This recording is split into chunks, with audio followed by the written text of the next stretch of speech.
नमो बुद्धाय दोस्तों, good morning. आप सभी को हमारे इस यूट्यूब चैनल में स्वागत है। आइए हम जानते हैं, कल हमने हिमालय की नदियों के बारे में हम चर्चा किया। आज हम प्रायद्वीपीय नदियों के बारे में हम चर्चा करेंगे और जानते हैं कि किस प्रकार महत्वपूर्ण है, कहाँ कहाँ बहती है, उसका उद्गम कहाँ है, कौन कौन सी उसकी मुख्य सहायक नदियाँ, उसके बारे में जानते हैं। तो हम जानते हैं प्रायद्वीपीय नदियाँ कौन कौन सी है। पहला तो है प्रमुख प्रायद्वीपीय नदियाँ महानदी, कृष्णा, कावेरी, गोदावरी, चार जो प्रमुख महानदियां हैं, है ना, जो साउथ में पाया जाता है।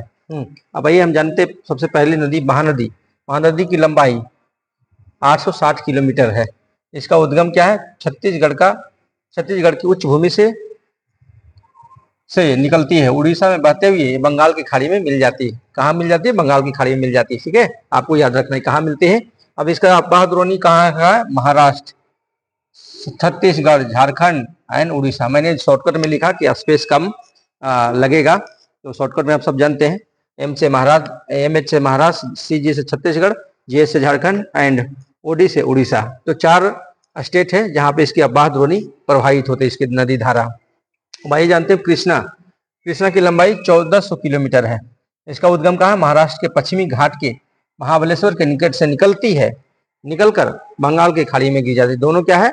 ये बंगाल की खाड़ी में गिर जाती है। अब आइए जानते हैं अगला जो नदी कावेरी। कावेरी की लंबाई कितने? 760 किलोमीटर। इसका उद्गम कहाँ? पश्चिमी घाट के ब्रह्मगिरी श्रीलंका से निकलती है तथा तमिलनाडु कुडलोर के दक्षिण में बंगाल की खाड़ी में गिर जाती है। ठीक है, अब इसके आइए जानते हैं प्रमुख सहायक नदियां। प्रमुख सहायक नदियां कौन कौन से? अमरावती, भवानी, हैं, हेमावती, काबिनी तथा इसकी प्रमुख सहायक नदी कौन से? अमरावती, भवानी, हेमावती तथा काबिनी, है ना। तथा इसकी अपवाद द्रोणी कहाँ है? कौन कौन से राज्य में जाती है अपवाद द्रोणी? मतलब इसका जो पानी जहाँ पे जाता है कौन कौन राज्य में जाकर मिल जाते हैं? तमिलनाडु, केरल, कर्नाटक है, 3 राज्यों में, है ना। अब आइए जानते हैं अगला जो नदी है, बहुत ही महत्वपूर्ण नदी है, सबसे बड़ी नदी है, साउथ की सबसे बड़ी नदी है। इसे साउथ गंगा भी कहा जाता है, दक्षिण गंगा भी कहा जाता है। इसकी अब्बाह द्रोणी बहुत बड़ी है, और इसका जो प्रायद्वीपीय नदियों में सबसे बड़ी नदी है। इसकी लंबाई कितने? 1500 किलोमीटर, है ना। इसका उद्गम कहाँ है? महाराष्ट्र के नासिक जिले में। महाराष्ट्र के नासिक जिले है, पश्चिमी घाट के ढालों से, वहाँ पे पहाड़ है, वहां से निकलते हैं। आप जो पांडव लेनी है, पांडव जो गुफा है, पांडव लेनी मतलब गुफा होता है महाराष्ट्र में, उसके पास में ही है। तो पश्चिमी घाट के ढालों से निकलती है, महाराष्ट्र के नासिक जिले में पश्चिमी घाट के ढालों से निकलती है तथा बंगाल की खाड़ी में मिल जाती है। ये भी क्या है? बंगाल की खाड़ी में मिल जाती है। गोदावरी सबसे बड़ी प्रायद्वीपीय नदियां है। गोदावरी क्या है? सबसे बड़ी प्रायद्वीपीय नदियां हैं। इसे साउथ गंगा भी कहा जाता है या दक्षिण गंगा भी कहा जाता है। ठीक है, अब आइए हम जानते हैं इसके प्रमुख सहायक नदियां कौन कौन से? पूर्णा, वर्धा, प्राणहिता, मांजरा, पेनगंगा है। इसकी क्या है? प्रमुख सहायक नदियां। आपको इसको याद करना है, साउथ की कौन कौन सी नदियां हैं, उनके प्रमुख सहायक नदियां कौन कौन से। आपको एग्जाम में पूछेगा, सवाल देगा, ऑप्शन देगा कि प्राणहिता कौन है, मांजरा किसकी सहायक नदी है।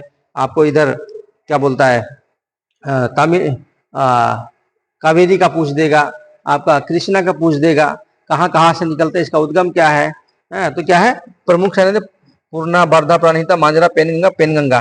अब इसकी द्रोणी कहाँ कहाँ बहती है उसके बारे में जानते हैं। महाराष्ट्र नदी द्रोणी का 50% भाग, है ना।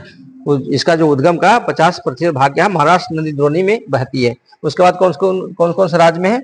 एमपी मतलब मध्य प्रदेश, उड़ीसा, आंध्र प्रदेश है, 3 स्टेट में। तो ये हमने जाना प्रायद्वीपीय नदियां कौन कौन सी, प्रमुख नदियां कौन कौन सी प्रायद्वीपीय नदियों में। भारत में अववाहन तंत्र, है ना। तो हमने ज्योग्राफी का जो पार्ट है भारत का अववाहन तंत्र में, हमने इसके पहले वाले वीडियो में हमने भारत के हिमालय नदियों के बारे में जाना। अब इस वीडियो में हमने 4 प्रमुख प्रमुख नदी है उसके बारे में जाना। तो इसे बीपीएससी में और जो जितने भी स्टेट पीसीएस है और जो भी जितने भी प्रतियोगी परीक्षा सब में सवाल पूछा जाता है। तो इसको आपको याद रखना है, और याद रखेंगे तभी आपको क्वेश्चन बनाने में सुविधा होगा और सही टिक कर पाएंगे। तो इस वीडियो में इतना ही। आप इस वीडियो को लाइक करें, शेयर करें कहीं कहीं मिस्टेक हो, गलती हो, तो आप एक कमेंट बॉक्स से कमेंट कर सकते हैं, ताकि हम आने वाले वीडियो में हम सुधार सकते हैं। क्योंकि हम भी प्रैक्टिस कर रहे हैं, हमारा भी लाभ हो, आपका भी लाभ हो, और सबको जानना चाहिए। तो प्रैक्टिस मेक्स परफेक्ट। धन्यवाद आप सभी को।